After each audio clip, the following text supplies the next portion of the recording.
Hello friends, எல்லாரும் எப்படி இருக்கீங்க? இப்போ நம்ம ட்ராமா பார்க்குறோம். நேரம் வந்தாச்சு. லாஸ்ட் எபிசோடில் நம்ம ஹீரோயின் கால் தடுமாறி கீழே விழுவ போகும்போது நம்ம ஹீரோ வந்து தாங்கி பிடிக்கிற மாதிரி ஸ்டாப் பண்ண. இப்போ வாங்க நம்ம அது வந்து கண்டினியூ பண்ணலாம். அதோட நம்ம ஹீரோ வந்து தாங்கி பிடிக்கும் போது அங்கே உள்ள கேண்டில் உள்ள நெருப்பு நம்ம ஹீரோ சைட்டில் போட்டுடணும். அதை பார்த்தோன்னா நம்ம ஹீரோ ஐயோ உங்கள் சட்டையில் வந்து நெருப்பு அப்படின்னு சொன்னோன்னா நம்ம ஹீரோ டக்குன்னு சட்டையை கழட்டி போட்டுருவான். இருந்தாலும் அவன் கையில் கொஞ்சம் நெருப்பு அப்படியே எரிஞ்சுக்கிட்டு இருக்கான். உடனே ஐயோ உன் கை எரியுது அப்படிங்கிற மாதிரி சொன்னோன்னா அவனா ஜூவும் அங்கே உள்ள தண்ணி எடுத்து அவன் கையில் ஊற்றி அந்த நெருப்பு அணைச்சிருவான். நம்ம ஹீரோவும் நம்ம ஜூவுக்கும் நம்ம ஹீரோயினுக்கு ரொம்ப தேங்க்ஸ் அப்படின்னு சொல்லிட்டு அங்கேருந்து கிளம்பி போயிடுவான். ஆனாலும் அந்த நெருப்பில் நம்ம ஹீரோ முதுகில் கொஞ்சம் காயம் பட்டு இருக்கும். நம்ம ஹீரோ அவன் ரூமுக்கு போய் நின்றுக்கிட்டு இருப்பான். அப்போ பார்த்தா நம்ம ஹீரோயின் வந்து இவனுக்காக மெடிசன் எடுத்துக்கிட்டு வருவா. நம்ம ஹீரோவும் மேலேண்டு கவனிச்சிக்கிட்டு இருப்பான். நம்ம ஹீரோயின் கொண்டுட்டு வருவா மெடிசன். உங்கள் முதுகில் வந்து காயம் போட்டிருக்கு, வாங்க நான் உங்களுக்கு மெடிசன் போட்டு விட்றேன் அப்படிங்கிற மாதிரி. நம்ம ஹீரோ அதெல்லாம் ஒன்றும் தேவையில்லை, எல்லாம் சரியாயிரும் அப்படின்னு சொல்லிட்டு இருக்கும்போது இல்லை சட்டையை கழட்டுங்கன்னு சொல்லிட்டு நம்ம ஹீரோயின் டக்குன்னு அவன் சட்டையை அப்படி கழட்ட போவா. நம்ம ஹீரோ அப்படி முழிக்குவான் திருண்டு. நம்ம ஹீரோயினை பார்த்து என்ன நீ திடீர்னு இப்படி என் சட்டையை கழட்டுறா, அவனுக்கு கொஞ்சம் கூட சேமா இல்லையா அப்படிங்கிற மாதிரி. அதுக்கு நம்ம ஹீரோயின் சொல்லுவா, இதில் என்ன இருக்கு, நான் வந்து உங்களுக்கு உதவி தானே செய்ய போகிறேன், டாக்டர்லாம் இல்லையா, லேடிஸ் டாக்டர்லாம் நீ பார்த்தது இல்லையா அப்படிங்கிற மாதிரி சொல்லிட்டு அவன் காயத்துக்கு அப்படியே அவன் மருந்து போட்டுக்கிட்டு இருப்பா. மருந்து போட்டுக்கிட்டே இருக்கும்போதே அவளும் அப்படி பேசுவா. கியூன்சி கொடுக்குற மெடிசன்லாம் நான் எடுத்துக்கிட்டு இருக்கேன், எனக்கு கொஞ்சம் கொஞ்சமாக ஞாபகம் வந்துட்டா ரொம்ப நல்லதில்லை அப்படிங்கிற மாதிரி சொல்லிட்டு ஆமாம் நீங்கள் ஏன் எப்போ பார்த்தாலும் இருட்டிலே படுக்கிறீங்க, உங்களுக்கு வெளிச்சண்டா பிடிக்காதா அப்படிங்கிற மாதிரி. நம்ம ஹீரோ ஒன்றுமே சொல்லாமல் அமைதியாக இருக்கான். நெருப்புண்டா அவங்களுக்கு ரொம்ப பயமா அப்படின்னு கேட்டோன்னா நம்ம ஹீரோ அதுக்கும் பதில் சொல்லாமல் இருந்தோன்னா நம்ம ஹீரோயின் அதோட அவளோட காயத்துக்கு மருந்துலாம் போட்டுவிட்டு பூண்டை வாயால் ஊதுனா நம்ம ஹீரோக்கு ஒரு மாதிரியாக இருக்கு. நம்ம ஹீரோயினும் அதோட அவனுக்கு கட்டெல்லாம் போட்டுட்டு சரி நான் இங்கேருந்து கிளம்புறேன்னு சொல்லிட்டு அப்போ தான் அந்த மெடிசன் எடுத்து கொடுப்பா. நீங்கள் எனக்காக கொடுத்த மெடிசன் இருந்தாங்க, நீங்கள் இப்போதைக்கு வச்சுக்கிறீங்க அப்படிங்கிற மாதிரி. இவங்க ரெண்டு பேரும் பேசிக்கிட்டு நிற்கிற ஜூவும் தூரமாக நின்று கவனிச்சிக்கிட்டு இருப்பான். நம்ம ஹீரோ சரி நான் இதை இப்போதைக்கு வச்சுருக்கேன், ஆனால் இது கண்டிப்பாக உனக்கு தேவைப்படும், உன் மெமரி பவர்லாம் சீக்கிரம் வந்துடும் சொன்னோன்னே அவளும் சரிஞ்சுட்டு அங்கேருந்து கிளம்புவோம். ஜூவும் இதெல்லாம் கவனிச்சுட்டு அங்கேருந்து கிளம்பி போவான். அதோட ஜூவை பார்க்குறதுக்காக அந்த ஜூ வந்திருப்பான். வந்துட்டு என்ன இங்கே ஏதாவது பிரச்சனை மாதிரி இருக்கா அப்படிங்கிற மாதிரி சொன்னோன்னா இல்லை ஹாலின் வந்து அவளை ஒன்றும் பண்ணலை, அவள் நல்லா தான் கவனிச்சிக்கிட்டு இருக்கான், இருந்தாலும் எனக்கு வந்து 3 வருஷத்துக்கு முன்னாடி என்ன நடந்துச்சுன்னு சில உண்மையெல்லாம் தெரிஞ்சாகணும், அதனால் அதை பற்றி எனக்கு கொஞ்சம் விசாரிச்சு சொல்லு அப்படிங்கிற மாதிரி சொல்லிட்டு அவன் இந்த இடத்த விட்டு கிளம்பி அவனோட கோட்டைக்கே நம்ம ஜூவும் கிளம்பி போயிடறான். அதோட அடுத்த நாள் கட் பண்ணி கட்டுறாங்க. நம்ம ஹீரோயின் வந்து குயின்சியை பார்க்க வரா. வந்துட்டு எனக்கு சில திங்ஸ்லாம் வேணும், எனக்கு மார்க்கெட்டில் போய் வாங்கி தர முடியுமா அப்படின்னு கேட்டோன்னா முதல் குயின்ஸ் கொஞ்சம் தயங்குறா. அப்புறம் சரி உங்களுக்காக நான் வாங்கி தரேன் அப்படின்னு சொல்லிட்டு அவளும் வாங்கிட்டு வந்து நம்ம ஹீரோயின்கிட்ட கொடுக்குறா. நம்ம ஹீரோயின் அதெல்லாம் பார்த்துட்டு உங்கள் மாஸ்டருக்கு வந்து இருட்டுண்டா பயம், அதுக்காகத்தான் வந்து இந்த மாதிரி ஒரு ஸ்டோன் வாங்கியிருக்கேன், இந்த கிறிஸ்டல் ஸ்டோன்லேயே வந்து வெளிச்சம் வர மாதிரி நான் பண்ணியிருக்கேன் அப்படின்னு சொல்லிட்டு அவனுக்காக வெளிச்சம் வர மாதிரி நம்ம ஹீரோவுக்காக லைட்டு மாதிரி செஞ்சு கொண்டு வந்திருக்கா. அப்போ தான் நம்ம ஹீரோ அவனோட ரூமுக்கு வந்துக்கிட்டு இருக்கான். உள்ளே யாரும் நிற்கிற மாதிரி இருக்குது. ஒன்று டக்குன்னு வந்து பார்க்குறான் நம்ம ஹீரோயின் தான். நம்ம ஹீரோயினை பார்த்தா நம்ம ஹீரோவும் கேட்குறான், நீ எதுக்கு இங்கே வந்திருக்கா இந்நேரத்தில் அப்படிங்கிற மாதிரி. உங்களுக்காக நான் ஒன்று சர்ப்ரைஸ் கொண்டு வந்திருக்கேன் அப்படின்னு சொல்லிட்டு அவளும் டக்குன்னு ஸ்கிரீனில் எடுக்கிற. பார்த்தா அந்த கிறிஸ்டல் மாதிரி அப்படி லைட் எரியுது. இது வந்து கேண்டில் கிடையாது, இது வந்து ஸ்டோனால் செய்யப்பட்டது, இது வந்து நல்லா வெளிச்சம் கொடுக்கும் அப்படி நம்ம ஹீரோயின் சொல்லிட்டு இது உங்களுக்காக தான் செஞ்சேன், நீங்கள் ரொம்ப சாஃப்டாக ரொம்ப நல்லவங்களா இருக்கீங்க, ஆனாலும் நீங்கள் உங்களுக்கு ஃபயர்ண்டா என்னன்னு தெரியல ரொம்ப பயப்படுறீங்க, அதுக்காகத்தான் இந்த மாதிரி செஞ்சேன் அப்படின்னு சொன்னோன்னா நம்ம ஹீரோவும் பார்த்து நான் வந்து உன்னை கொலை பண்ண வந்தவன் ஞாபகம் இருக்கா அப்படின்ட்டு. உன்னால ஆமாம் எனக்கு அதெல்லாம் நல்லாவே தெரியும், ஆனாலும் நீங்கள் அதுக்கப்புறமா என்னோட நல்லாவே நடந்துக்கிறீங்க, என் மேலே நல்ல பாசமாக எனக்கு நல்லா ப்ரொடெக்ட் பண்ணுறீங்க, அதுக்காகத்தான் நான் வந்து உங்களுக்காக செஞ்சேன். அன்றைக்கி நான் மலையில் நனைஞ்சிக்கிட்டு இருக்கும்போது கூட நீங்கள் தான் வந்து அம்பரில் எனக்காக பிடிச்சிக்கிட்டு இருந்தீங்க, அதுக்காக நான் திரும்ப சரி ஒரு கிஃப்டாக இதை எடுத்துக்கோங்கன்னு சொல்லிடுன்னா நம்ம ஹீரோ எதுவுமே சொல்லாமல் சரி ரொம்ப லேட்டாச்சு நீ போய் படு அப்படின்னு சொல்லிட்டு அவனும் போய் படுக்கிறான். நம்ம ஹீரோயின் என்னடா அவன் இப்படி சொல்கிறான்னு சொல்லிட்டு அவனும் அங்கேருந்து கிளம்பி போகிறான். நம்ம ஹீரோ வந்து தூங்குறான். பார்த்தா அவனுக்கு அப்படியே கனவு மாதிரி வருது. அதாவது நம்ம ஹீரோ அடிபட்டு கிடக்கிற மாதிரி இருக்குது. அப்போதான் அவன் ஹார்ட்டில் ஒரு ஒளி மாதிரி வரும்னா அந்த ஒளி அப்படி பறந்து வருது. நம்ம ஹீரோவும் அதை அப்படியே எட்டி பிடிக்கிறான். இதெல்லாம் நம்ம ஹீரோ பார்த்து அப்படி கனவுல பயந்துக்கிட்டு இருக்கான். நம்ம ஹீரோ அப்படியே ஊருக்குள்ளே வரான். பார்த்தா ஊரே வந்து கலவரம் நடந்துருக்கிற மாதிரி எல்லா மக்களும் அப்படியே இறந்து போய் கிடக்குறாங்க, வீடெல்லாம் உடஞ்சி போய் கிடக்குது. அதை பார்த்துட்டு நம்ம ஹீரோ ரொம்ப கவலைப்படுறான். உடனே எல்லா மக்களும் இறந்துட்டாங்க, என் மக்கள்லாம் இப்படி இறந்துட்டாங்களே அப்படிங்கிற மாதிரி ரொம்ப அதை பார்த்து கதறி அழுதுகிட்டு இருக்கான். இது அப்படியே அவன் கனவு மாதிரியே அப்படியே வந்துக்கிட்டு இருக்கு. நம்ம ஹீரோவும் அப்படியே கத்திக்கிட்டே டக்குன்னு அழுதுகிட்டே எந்திரிக்கிறான். அவனும் அப்படி எந்திரிச்சு உட்காந்து அழுதுகிட்டு இருந்தவன் டக்குன்னு கோவத்தில் எந்திரிச்சு அந்த லைட்டை பார்க்குறான். பார்த்துட்டு நம்ம ஹீரோயின் செஞ்சு கொடுத்தா அந்த லைட்டை எடுத்து தூக்கி வீசுறான். அதுலேருந்து கிறிஸ்டல் பாசிலாம் அப்படியே அந்த உளுந்துக்கிட்டு இருக்குது. உடனே நான் அடுத்த நம்ம ஹீரோயின் நம்ம குயின்சிட்ட சொல்லிக்கிட்டு இருக்கா, நேற்று உங்கள் மாஸ்டருக்கு ஒரு கிஃப்ட் கொடுத்தா நான் அவர் நல்லா இருக்கு எதுவுமே சொல்லலை என்னன்னு தெரியல அப்படி சொல்லிட்டு இருக்கும்போது நம்ம ஹீரோவும் வந்துடும். வந்துட்டு உனக்காக ஒரு மருந்து கொண்டு வந்திருக்கிறேன், இது டிவைன் மரத்தோட வேர்லேருந்து செஞ்ச மருந்து, இதை நீ குடிக்கிறியா அப்படிங்கிற மாதிரி சொன்னோன்னா இவனும் சரி நான் குடிக்கிறேன் அப்படிங்கிற மாதிரி சொல்கிறான். ஆனால் இது வந்து ரொம்ப பவரானது, உனக்கு இதை தாங்குற சக்தி உடம்புல இருக்குமா என்னன்னு தெரியலையே அப்படிங்கிற மாதிரி சொன்னோன்னா நம்ம ஹீரோயின் எதுக்கும் கவலைப்படாதீங்க நான் நல்லா தான் இருக்கேன் நான் இதை இப்போ குடிக்கிறேன்னு சொல்லிட்டு அவன் கையில் உள்ள அந்த மருந்தை வாங்கி நம்ம ஹீரோயினும் குடிக்கிறா. நம்ம ஹீரோவும் சொல்கிறான் இதை குடிக்கும் போது உனக்கு அப்படி மயக்கம் வந்துடும், இது 2 மணி நேரத்தில் ஒரு வேலை செய்ய ஆரம்பிச்சிடும், உனக்கு பழைய ஞாபகம் வந்தாலும் வந்துடும், ஆனால் இது ரொம்ப பவரானது, இது தாங்குற அளவுக்கு உனக்கு சக்தி வேணும் அப்படின்னு சொன்னோன்னா நம்ம ஹீரோயின் அதெல்லாம் ஒன்றும் இல்லைன்னு சொல்லிட்டு குடிச்சவ டக்குன்னு பார்த்தா அப்படியே பிளட் வாமிட் பண்ணிக்கிட்டு இருக்கா. உன்னை இதை பார்த்தா நம்ம ஹீரோவும் பதறிடான், உனக்கு என்னாச்சு அப்படிங்கிற மாதிரி பக்கத்தில் ஓடி வந்து அவளை தாங்கி பிடிக்க நம்ம ஹீரோயினுக்கு அப்படி மயக்கமே வந்துடுது. அவளும் அப்படியே மயக்கப்பட்டு அப்படியே விழுந்துடா. நம்ம ஹீரோ என்னாச்சோ ஏதாச்சுன்னு ரொம்ப பதறி போகிறான் ஆண்டுகிட்டு இருக்கான். அந்த நேரம் பார்த்து டேங்லி வர வந்துட்டு நந்தவன கார்டன்ல இருந்து ஒரு பிரச்சனையா நம்ம லீஜானுக்கு ஏதோ இதுக்கு சண்டை போடுறான். உடனே நம்ம ஹீரோவும் சொல்றான், நீ தேவையில்லாம தலையிட்டுக்கிட்டு இருக்காத, நான் அவளை வந்து சேவ் பண்ணத்தான் பார்த்துக்கிட்டு இருக்கேன். அவன் வந்து இப்போ மெடிட்டு நம்ம ஹீரோயின் ட்ரெஸ்ஸை விலைக்கு அவள் தோள்பட்டையில் பார்க்குறான், ஏதோ காயம் மாதிரி இருக்குது, இவளுக்கு ஏதோ அடிபட்டு இருக்குது. இந்த உடனே அந்த மெடிசின் பாக்ஸ் அவன் கையில் கொடுத்துட்டு அவனும் அங்கேருந்து கிளம்பி போகிறான்.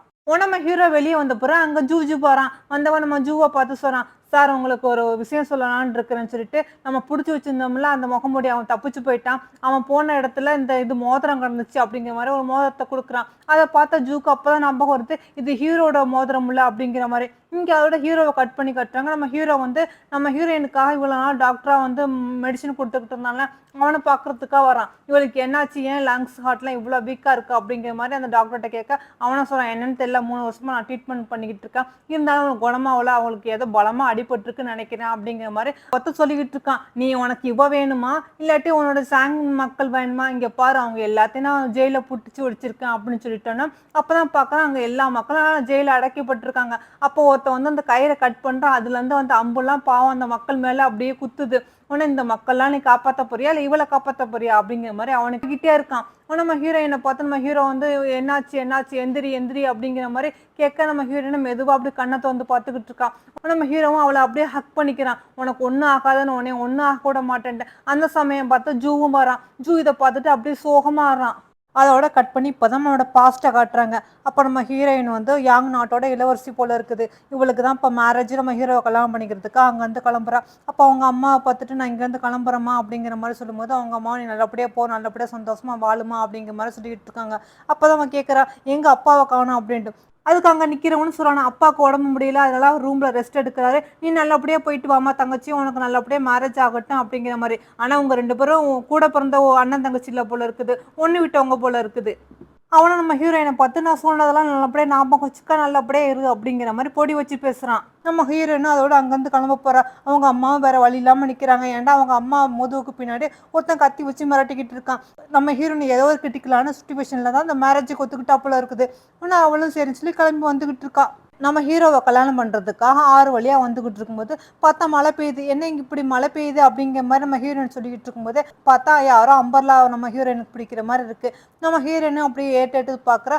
பார்த்தா வேறு யாரும் இல்லை நம்ம ஹீரோ தான் நிற்கிறான். ஒன்று அவங்க 2 பேரும் அந்த டிவைன் மரம் இருக்கும்ல அங்கே தான் அவங்க 2 பேரும் கல்யாண சடங்கெல்லாம் ஏற்பாடுலாம் நடக்குது. அந்த ஊர் மக்களை நல்லா கோலாகலமாக சந்தோஷமாக அந்த கல்யாணத்தை பண்ணிக்கிட்டு இருக்காங்க. இவங்களுக்கு கல்யாண சடங்கு எல்லாம் நல்லபடியாக முடியுது. அதோட அந்த டிவைன் மரத்தோட ஒரு வேரை எடுத்துக்கிட்டு வந்து இவ கையில் ஒன்று அவன் கையில் ஒன்று கொடுத்து அதை ஒரு அவங்க 2 பேரும் பிளட்டால் அந்த வாட்டரில் ஊற்றி அதை அப்படியே மிக்ஸ் பண்ணி இதை நீங்கள் பத்திரமா வச்சுக்கிறோங்க, இது ரொம்ப பவரானது, உங்களை என்றைக்குமே இது காக்கும், அதனால் இது பத்திரமா வச்சுக்கிறோங்க அப்படிங்கிற மாதிரி சொல்லி கொடுக்குறாங்க. நம்ம ஹீரோயினும் அதோட வாங்கி வச்சுக்கிறாங்க. நல்லபடியாக நம்ம ஹீரோயினுக்கு கல்யாணமும் முடியுது. அதோட அவங்க 2 பேரும் அப்படியே ரூமில் உட்காந்துக்கிட்டு இருக்கும்போது நம்ம ஹீரோயின் ரொம்ப நர்வஸாக இருந்துக்கிட்டு இருக்கா.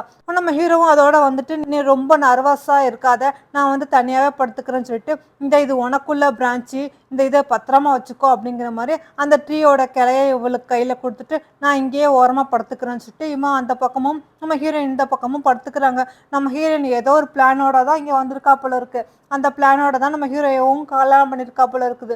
அதோட அவங்க அப்படியே தூங்கிறாங்க. அடுத்த நம்ம ஹீரோ வந்து நம்ம ஹீரோயினுக்கா நிறைய பூக்கெல்லாம் பறித்து கொண்டுட்டு வரான் ஆசையா.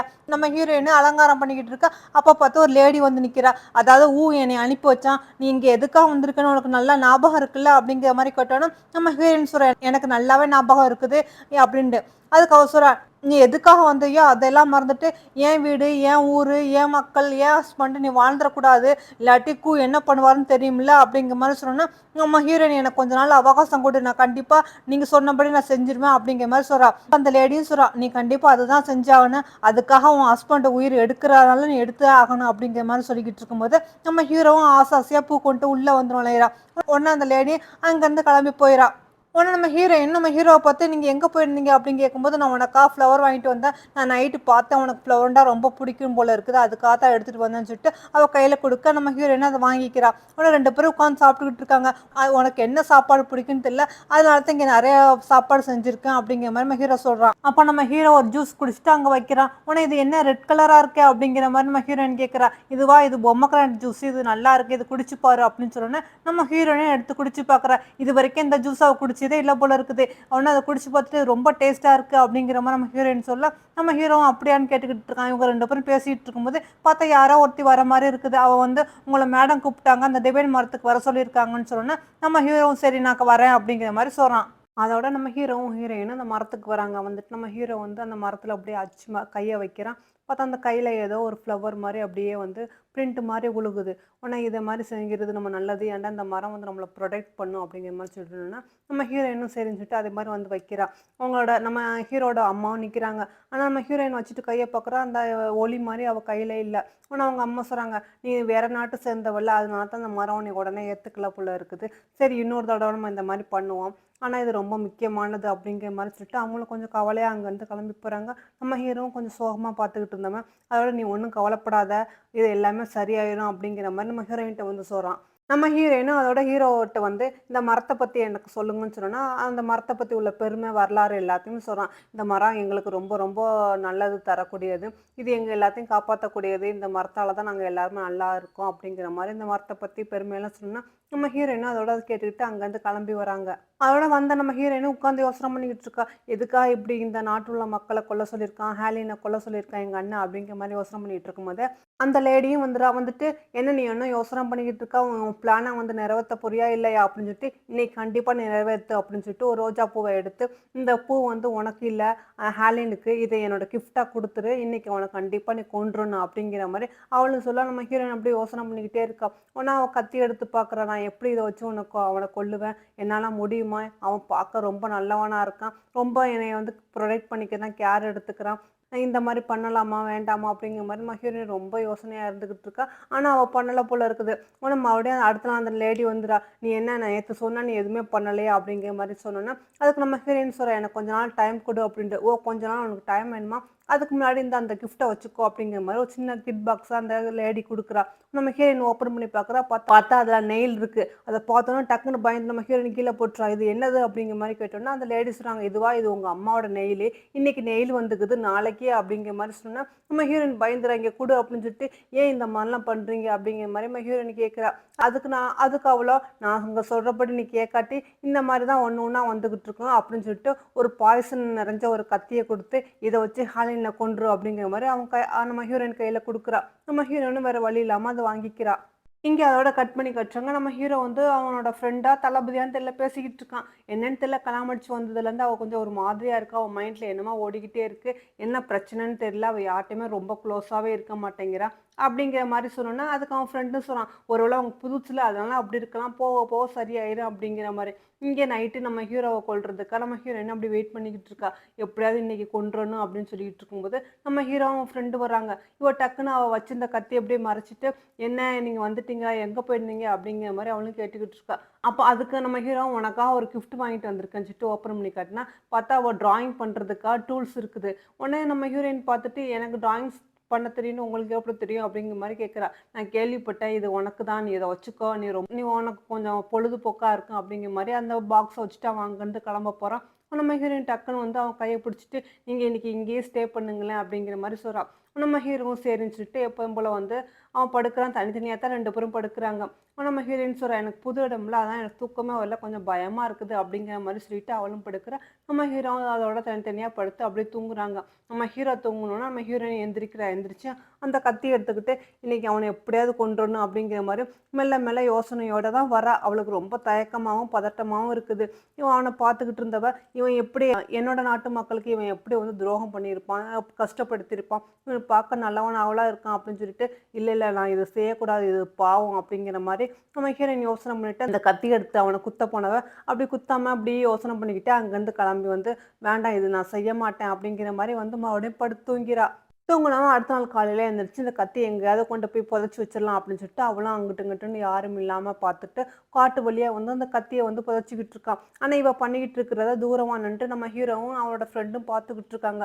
அப்ப நம்ம ஹீரோட ஃப்ரெண்டு சொன்னான், "அவங்க என்னத்த மறைக்கிறாங்க? அவங்க ஏதோ கத்திய மறைக்கிற மாரிலாம் இருக்கு." அப்படிங்கிற மாரி சொன்னோனே, நம்ம ஹீரோவும் சொன்னான், "இது நார்மல் தானே. ராஜா ஃபேமிலியில எல்லா லேடியும் கத்தி வச்சுக்கிறது நார்மல் தான். இது ஒண்ணும் பிரச்சனை இல்ல." அப்படிங்கிற மாரி சொன்னாலும், நம்ம ஹீரோ நேத்தே கவனிச்சிருப்பான். இவ வந்து அந்த கத்திய மறைச்சு வைக்கிறத நம்ம ஹீரோவும் பார்த்துருப்பான். அதோட இவ அதே மாரி நைட்டு இவன கொல்ல வர்றதுக்காக வந்திருப்பாள்ல, அதையும் இவன் கவனிச்சுட்டு தான் இருந்திருப்பான். ஆனா, அவன் கொல்லாம அதோட போய் படுத்தது இது எல்லாமே நம்ம ஹீரோவுக்கு நேத்தே தெரிஞ்சிருக்கும். ஆனா, நம்ம ஹீரோ அதெல்லாம் சொல்லாம, இவன் வந்து சொல்றான், "இதெல்லாம் நார்மலான இதான் ராயல் ஃபேமிலில இதெல்லாம் வச்சிருப்பாங்க.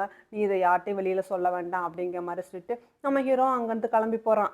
உடனே அவன் ஃப்ரெண்டு நம்ம ஹீரோயின் மறைச்சு வச்ச அந்த கத்திய எடுத்துக்கிட்டு வந்து காட்டுறான். "இந்த கத்திய பாருங்க. இது நார்மல் கத்தி இல்ல. இது பாய்சன் கத்தி. எனக்கு என்னமோ உங்க உயிருக்கு ஆபத்தா இருக்குமா? இந்த லேடிய நம்பக்கூடாதுன்னு நெனைக்கிறேன்." அப்படிங்கிற மாரி சொன்னோனே, நம்ம ஹீரோ "அப்படிலாம் ஒண்ணும் இல்ல. நல்லா தான் இருக்கேன். நீ தேவையில்லாம ஒளறிக்கிட்டு இருக்காத. அவ என் ஒய்ஃபு." அப்படின்னு சொல்லிட்டு நம்ம ஹீரோவும் அங்கருந்து கிளம்பி போறான். அதோட இங்க கட் பண்ணி காட்டுறாங்க. நம்ம ஹீரோயின் உட்காந்துக்கிட்டு இருக்கா. பார்த்தா அந்த லேடி வந்துடுறாங்க. "நீ என்ன இப்படியே லேட் ஆகிக்கிட்டே இருக்க? உனக்கு சொல்றது புரியலையா? நீ இந்த மாரி லேட் பண்ண பண்ண உன்னோட இத வந்து நான் எடுத்துக்க வேண்டியதா இருக்குது. நான் அவன வந்து கொல்ல வேண்டியதா இருக்கும். நான் வந்து ஹாலின மட்டும் இல்ல, இந்த நாட்டு மக்களையும்." அப்படிங்கிற மாரி அந்த லேடி நம்ம ஹீரோயின மிரட்டிக்கிட்டு இருக்கும்போது, பார்த்தா அப்படியே அங்க யாரோ 2 பேர் போற மாரி நிழல் தெரியுது. நம்ம ஹீரோயின் டக்குன்னு அவ குத்தி இருக்கிற ஹேர்பின எடுத்து அந்த லேடி கழுத்துல வச்சு, "நீ ஏதாவது தேவையில்லாம பண்ணிட்டு இருந்தியாக்கும், உன்னைய சும்மா விடமாட்டேன்." அப்படிங்கிற மாரி நம்ம ஹீரோயின் அவள மிரட்டிக்கிட்டு இருக்காங்க. ஓகே ஃப்ரெண்ட்ஸ், இதோட நானும் கிளம்புறேன். நெக்ஸ்ட் பார்ட்ல இந்த ட்ராமாவ கன்டின்யூ பண்ணலாம். பாய்.